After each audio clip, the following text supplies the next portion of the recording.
Classic. That's right. The BETADOOD versus FAME96. Yeah, so for those of you who may not know, FAME96, he has two characters in his repertoire that he goes to normally, and those are going to be Susanoo and this one that he's picked right here, Terumi.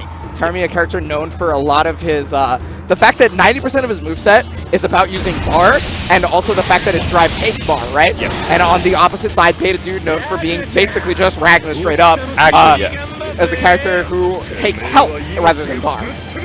Yeah, so something about FAME. So FAME is from my locals. Out in Georgia. Yes, exactly. So one thing that to note with FAME is that people are like, oh, FAME, I know the Susanoo. But like, no, he was originally a Terumi player for the longest time. China picked up the Susanoo, liked him, you know, to fit his character dynamic. This dagger pressure is actually ridiculous. Yeah, so one of the great things about picking Terumi right now, actually, is the fact that not a lot of people play this character. Matchup knowledge is scarce, and the people who did know how to fight him probably don't remember. Yeah, and then you also have this situation where it's like, okay, but who was the best Terumi? It was FAME.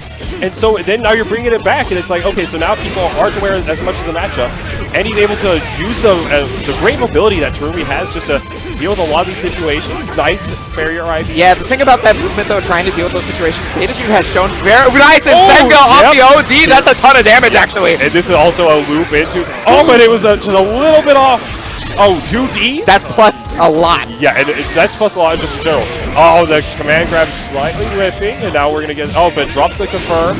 Yeah, I was going to say BETADOOD's offense has been very good at being able to pressure him, right? Trying to get him out of there, but yeah, the Senga, it is very low recovery, right? Yes, and that's something that whenever FAME and I played, and whenever I just always want to FAME play, is that his like 6A, like block to hit rate is like ridiculous. But he's going to be death. Cash out all that meter and get this at like 4K. 4.2. 420. So that is really good. And if you look at both players use their ODs this round, and they're going to get it basically at round start. Yeah. So just walking into it a little bit. Take this to JA, but no full conversion into the Inferno Divider, unfortunate. But he's going to get this hit, and that's full corner. Yes, and this is going to be some good damage. We're going to hit with the Nightmare Edge. Alright. And now, one of the things, too, not only like the unfamiliarity of Terumi, but FAME hasn't been to a tournament for CF in a while. Like, this is his second tournament this entire year, in fact, that's a major. Yeah, that's outside of his own state. Oh, there it is, the DP super. Gets full conversion off that. Gonna go to the loop because it is OD. Yeah, look at how he built all that meter right back. That's Terumi, and he gets to cash out. The super does a ton of damage when you have extra bar. And not only that, because he's an active low, he gained that extra bar just from passively, and it just built so much. Gonna counter on the 5C, and that's gonna be game 1 to FAME. Looking strong right now, and you know, I mean, it only makes sense. I heard that I think he 2-0'd every single person in his pool. I did not see the bracket, so I can't really confirm it, but whenever you tell me that, I'm like, I wouldn't be surprised. Yeah, that sounds right. Like, FAME is on such a high level when it comes to this game. He's like, in North America, I mean, granted, you have like one of the other top players right here with BETADOOD. But you can just see Beta taking that moment, just relaxing, kind of thinking about what do I do against this character.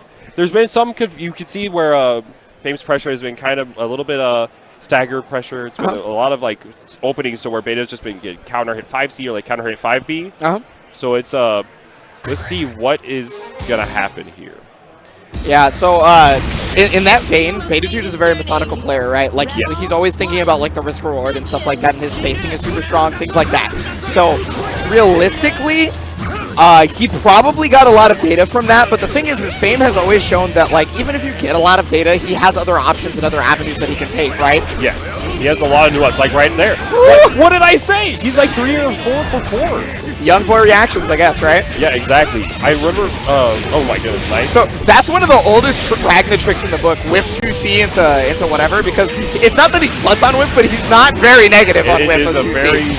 It's a very short recovery phase for that 2C. So if you don't know how to deal with that, like you're not trying to barrier him out or anything like that, or instant block, right? He just kind of does that all over your face for free. Gonna get the side switch here right now for FAME.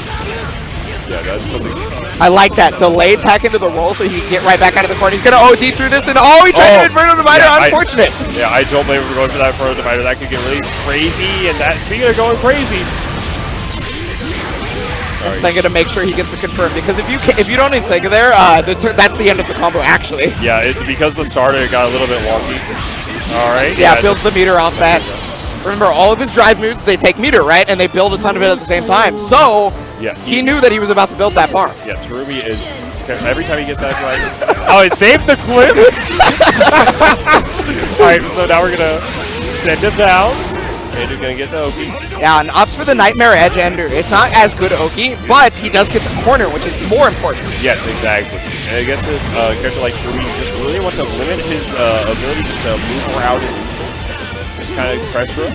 Yeah, and remember, he doesn't really have a reversal option until he gets 50 bar, right? Yes. So once this pressure happens, unless BETADOOD lets him out like he did, unfortunately, right there, it's going to be hard for him to get away.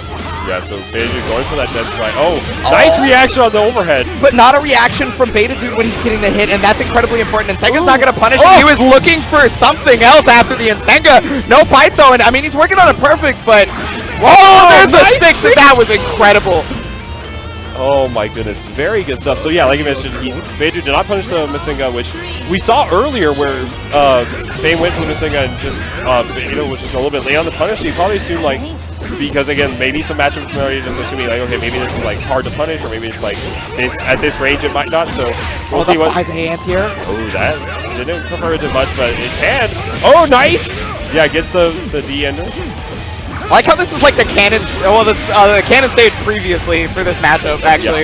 Yeah, playing it. Oh, there it is. The DP is going to be able to get out of there full combo. Just goes into EA. I like that because that's going to give him active flow, right? Yes, and it's going to give him more damage, more meter, and going to get his OD back. So he might even be 5 for 5. He has seriously not whipped 1-6-8. That is incredible. The only time that the 6-8 didn't work out for him was when it got blocked. Yes. Oh no, big punish here. Raggy. He's got 100 bar. I assume he's only going to use 50 of it. I don't know. Okay. No, yeah, he's going to go for the full thing.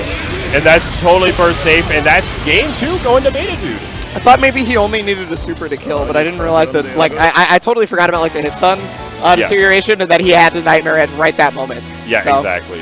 It's that was really good stuff from BETADOOD. That round, like we could see where like both players, like Base kind of getting more familiar with it. The Masinga kind of giving him some trouble there, but he's adjusting super well to this matchup. Just see how Fame's like we saw where Fame reacted to the dead spike startup, and he just super jumped out barrier and just insta-air dash. But then Beta was like, no, you're not going anywhere. Just immediately caught back up to him. He's really just adjusted to, because again, playing Fame most of the time, it's going to be against Susanoo. Susanoo's movement is lackluster. Yes. He has a run startup, if you're unaware. Yes. And so he's probably more used to like fighting Fame style with like a slower, like a slow moving tank kind of that Susanoo is. So fighting with more movement is probably a new avenue, but we can see Beta's making that adjustment. But let's see who's gonna finish and win his finals. Another big thing about that too was not just the fact that he was stopping him from moving around, but also the guard strings that Fame let BETADOOD get away with. You know, the whiff 2Cs over and over again.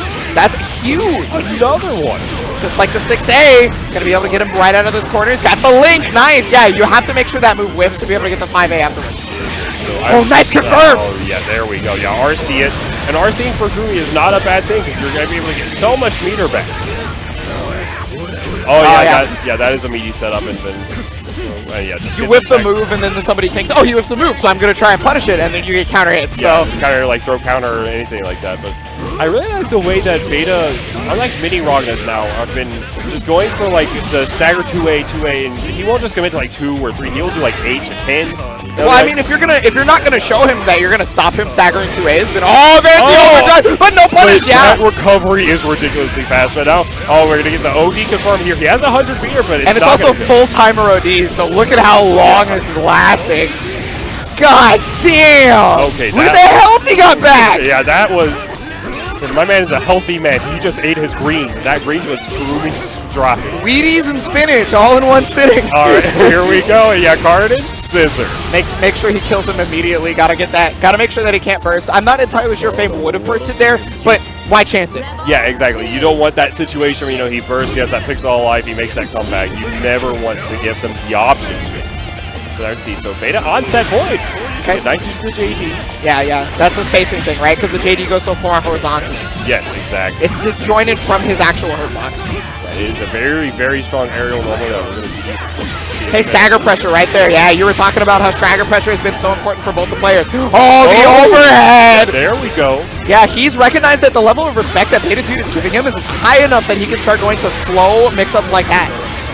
Oh, yeah, that's +9, baby. All right, yeah, so now we're going to get that. Yeah, this should be death.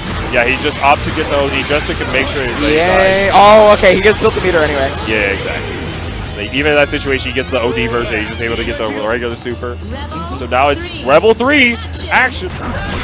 All right, nice use of the JD. Counter hit. He gets a full confirm from this. Exactly. Whiffed it. Yeah, that's nice. I remember when that was like hard for a lot of people back when Terry first came out. They're like, can't get that 5A link. Exactly. All right, so now we got this. Oh, nice. No tag. Yeah, nice. Just calling out Beta for. We've seen it. Yeah, that is huge. So got the overhead directly into the super confirmation. He's going to get a full confirm off this. The person. Okay, there's the overdrive. Oh, no! That's you're gonna see so much health come back from BETADOOD here. Oh goodness. Look at that meter build too. It looks like he's tearing me almost. Yeah, it's just determined for the other bar. All right, so he went from like 15% down to like maybe like 35, 40-ish. That is a lot of life. I like that delay run-up stagger. Oh, I like the decision for Fame there, not to opt for the EA or not to opt just for like a reversal action, just to overdrive, recognize that there's not pressure but block, but didn't work out with counter hit. It's not going to kill, but I mean, this mix-up is very important. He's got 50 bars, so the reversal could come out of Fame in the middle of a guard string. He's got to watch himself. All right, nice. There it is. Yeah, that's actually just safe. All right, nice. Okay, stagger 2As. Yeah, he's going to get as much pressure as he can. That's such a good awareness for Beta to do that. His barrier is almost gone, so he can't opt to barrier all these drives. So Fame has to play this. Oh my God! Yeah, he's gonna run out the barrier. He has to OD. He gets the barrier back that way, but the problem is he losing it again. Here's the chance. The EA comes out. Okay, this is FAME96's chance to take it right back. There is overdrive. Beta just needs to make him block just for a moment. Oh, the unblockable, yes! He tried to fuzzy jump, which is such a normal thing for a player to do, right? You're just like, I always have barrier. I'm going to fuzzy jump because barrier is such a strong mechanic for you as a player that you're just like, okay, I can fuzzy jump out, get out of the mix-up